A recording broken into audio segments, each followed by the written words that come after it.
서울공항에 내렸을 때 국민들에게 뭐라고 말씀하시는지 아십니까? 이제 전쟁은 없다 이랬습니다. 온 국민이 그 얘기 듣고 전부 다 박수치고 심지어 눈물 흘리는 국민들 많았어요. 그래서 막 퍼졌죠. 그 북한이 핵실험하니까, 그래서 핵무기 개발하고 나니까 일본은 심야에 비상회의를 하는데 우리 정부는 새벽 7시 반에 회의했습니다. 청와대에서. 아주 느긋했어요. 그 미사일 쏘았을 때. 예. 그리고 핵실험했을 때 김대중 대통령이 그 노구를 이끌고 전국 방방곡곡을 다니시면서 뭐라고 말씀하셨습니까? 북한 자극하지 마라. 전쟁이 일어난다. 방금 핵무기가 만들어졌는데 그런 말씀을 하신 겁니다. 안보 위기가 지금 남북 경색이 되니까 북한하고 남한하고 사이에, 우리 대한민국하고 사이에 무슨 문제가 생길지 모른다. 이게 안보 위기 아니냐. 이렇게 말씀하신다면 그건 김대중 전 대통령은 그 말씀을 하실 자격이 정말 없는 겁니다. 그 말씀을 하셔서는 안 되죠. 예, 알겠습니다. 이 얘기가 조금 선생이 아까 한 잠깐만요. 예. 이제 보면은 잠깐만요. 예. 제가 좀 정리를 좀 해야 될 것 같아서 여러 가지로 좀 퍼져나오고 있기 때문에 알겠습니다. 그 안보 문제는 지금 정원책 변호사께서 제기하신 문제고요. 그 문제는 좀 따로 좀 적어보도록 하겠습니다. 예, 진 교수께 드릴게요. 재성호 교수님한테 말씀을 드리고 싶은데 그동안에 어디 다른 데서 살다 오신 것 같아요. 왜냐하면 팩트를 부정하시면 안 되죠. 왜냐하면 미네르바 사건의 같은 경우에 장관이 사법 처리 가능성을 언급을 했습니다. 실제로 그런 것들이 분명히 언급이 되는데 그게 팩트가 아니냐라는 거죠. 그 다음에 좀 오해하시면 안 되는데 저는 좀 당이 달라요. 이쪽 사람들하고. 그래가지고 유시민 의원하고도 굉장히 많이 싸웠거든요. 노무현 대통령도 굉장히 심하게 제가 비판을 좀 했던 걸로 기억을 하는데 너무너무 심하게 했는데 아무 문제가 없었거든요. 근데 이 정권에 들어와서는 제 쪽글에 뭐라고 하냐면 교수님 조심하세요. 몸 조심하세요. 이게 엄청나게 됐습니다. 제가 증거를 보여드릴게요. 사회심리학적으로 이미 그렇게 가버렸습니다. 이 사태를 부정하면 안 된다는 겁니다. 그리고 제가 이제 말씀드리고 싶은 건 이런 거예요. 플랫폼은 놔둬야 되거든요. 어떤 회사도 그래요. 또 CEO가 딱 오면 이제까지 다 하고 완전히 갈아버립니다. 그럼 시행착오가 벌어져요. 몇 년 동안 해가지고 좀 될 쯤 되면 이 사람 떠나고 딴 사람이 가지고 또 그 짓을 해요. 지금 그런 상황이라는 거죠. 그래가지고 지금 이 정권에서 하는 것도 웬만하면 이제 플랫폼은 놔두면서 그걸 좀 고치든지 이렇게 가야 되는데 완전히 뒤엎는 가운데 뭔가 굉장히 혼란들이 지금 벌어지는 것 같습니다. 그리고 미래에 대해서 좀 얘기를 하자면은 이런 문제가 있습니다. 한마디로 이 정권에서 과연 같이 지금 협력을 하자라고 지금 얘기를 하지 않습니까? 위기를 극복하기 위해서. 물론 하고 싶습니다. 근데 뭘 가지고 합의를 해야지 협력을 하지 않습니까? 이 사람들이 지금 갖고 있는 생각이다라는 게 제가 볼 때 굉장히 짜증나는 게 이런 겁니다. 저는 농담으로 하고 그런 얘기를 한 적이 있었거든요. 현 정권의 정책은 북한의 4대 군사노선처럼 전 부자의 투기꾼화, 전 국토의 공사판화 이런 얘기를 한 적이 있거든요. 농담으로. 근데 한나라당 박 대표께서 뭐라고 하셨냐면 전 국토가 공사판처럼 여겨져야 한다라고 말씀을 하세요.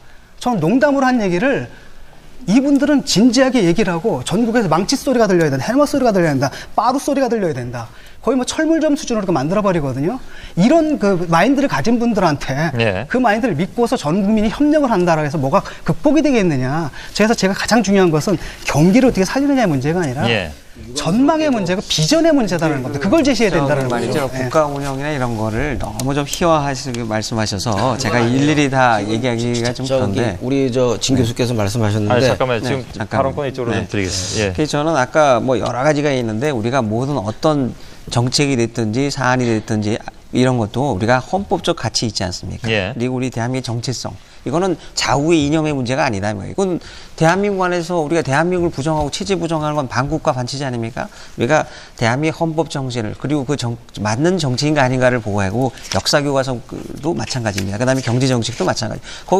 그 관점과 잣대에서 봐야지. 자꾸 우리 여기서도 보면 이념의 잣대로 얘기하고 있어요. 지금 보면 또 이명박 정부의 성향을 달리고 하는 정책 노조에 반대하면 무조건 일괄적으로 부정하는 이런 것은 합리적인 토론이 되기가 어렵다 저는 생각합니다.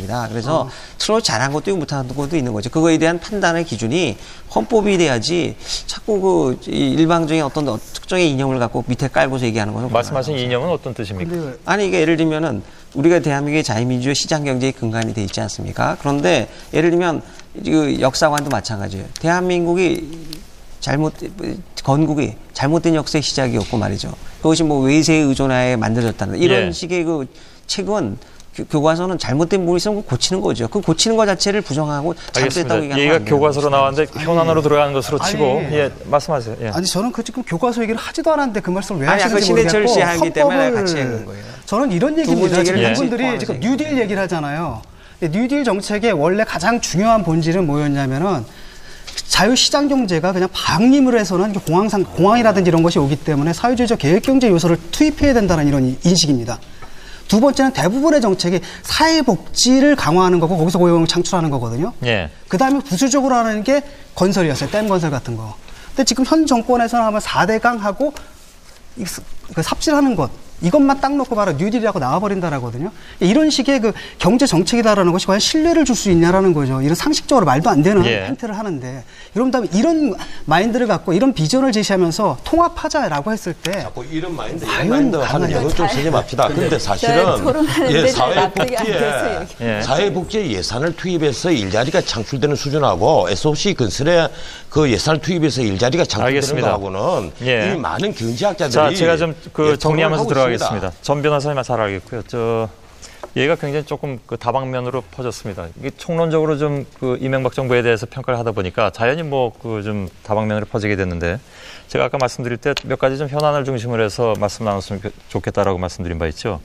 우선 그 오늘 국회에서 상황이 벌어진 문제부터 좀 얘기를 좀 했으면 좋겠습니다. 뭐 긴 시간이 남아 있는 건 아닙니다만 한미 FTA 문제에 있어서는 조금씩 다 입장들이 다르신 걸로 알고 있는데요. 이 문제는 그 양쪽에서 의원님들이 나와 계십니다만은 두 분의 발언을 조금 배제하고 다른 데서 보는 시각을 중심으로 좀 얘기 좀 나눴으면 좋겠습니다. 물론 이제 그 강론 얘기도 해야 되겠지만 지금 초점이 잘 안 맞는 게 우리는 서로 생각이 다르지 않습니까? 이념도 다르고 다 다르잖아요, 우리는. 근데 민주주의 사회는 어울려 사는 사회 아닙니까? 그래서 헌법이 필요한 거죠. 지금 이명박 대통령과 이명박 정부의 제일 큰 문제는 보수적인 이념이라든가 이런 게 아니에요. 제가 보기에는.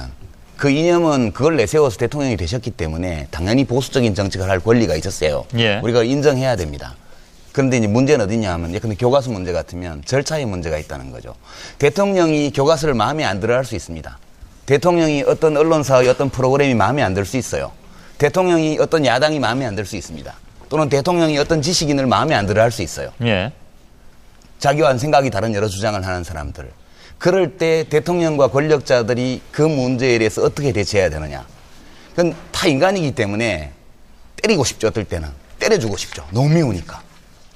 그래서 검찰을 동원하고 국정원을 동원하고 감사원을 동원을 이렇게 때리면 당장은 조용해지죠. 근데 그게 민주주의 위기입니다. 그러니까 우리가 이명박 대통령과 제가 교과서에 대한 이념과 생각이 다르다는 걸 제가 인정합니다. 그걸 고치고 싶으면 정상적인 절차를 거쳐서 대화를 하고 전문가들과 토론하고 이 절차를 거쳐야 돼요. 근데 그거 없이 지금 정부가 마구잡이로 하지 않습니까? 그러면 다음에 정권이 바뀌면 다음 정권은 또 그렇게 할 거 아니에요. 이렇게 하기 시작하면 우리들 서로 생각이 다른 사람, 이해관계가 다른 사람들이 어울려 살아가는 이 사회에 법치고 질서고 규칙이고 아무것도 없어지는 거예요. 그래서 제가 민주주의의 위기라고 얘기한 것은 이명박 대통령께서 자기의 통치 이념이라든가 정치 철학을 펼쳐가는 것은 좋은데 대통령이라고 마음대로 할 수 있는 사회가 아니기 때문에 정당한 절차와 국민들이 승인할 수 있는 과정을 거쳐서 그걸 하셔야 된다는 거예요. 알겠습니다. 자, 잠깐만요. 제가 좀 말씀을 드릴게요. 아니요, 그 네 분이 다 신청하신 잠깐만 기다려주세요. 잠깐만요. 제 교수님, 잠깐만요. 제 교수님, 잠깐만요. 제가 아까부터 강론으로 들어가길 원했었는데, 여러분께서 워낙 총론 위주로 토론을 계속 지속하고 계셔가지고, 강론 중에 하나는 한미 FTA였습니다. 사실은 한미 FTA 문제는 오늘 굉장히 걸린 문제였고, 또, 이쪽 진영에 나오신 분들 가운데도 의견이 다르신 분들이 있습니다. 진 교수님하고 유 전 장관께서는 생각이 완전히 다르신 분들이니까요. 그 얘기도 좀 듣고 싶어서 제가 강론으로 들어가자고 말씀드렸는데 여러분께서 그 문제에 대해서 별로 협조를 안 해주시면서 총론 위주로 계속 가고 있습니다. 그래서 나중에 지금 시간이 한 20분 남았는데 FTA 문제는 말미에 시간이 있으면 하도록 하고요. 이 문제 계속 가겠습니다. 갈 테니까요. 이 문제는 우선 나 의원께 드리고 계속 토론 좀 진행할 테니까 제 교수님 잠깐만 좀 기다려 주십시오. 말씀하시죠. 제가 사실 토론에 있어서 웬만하면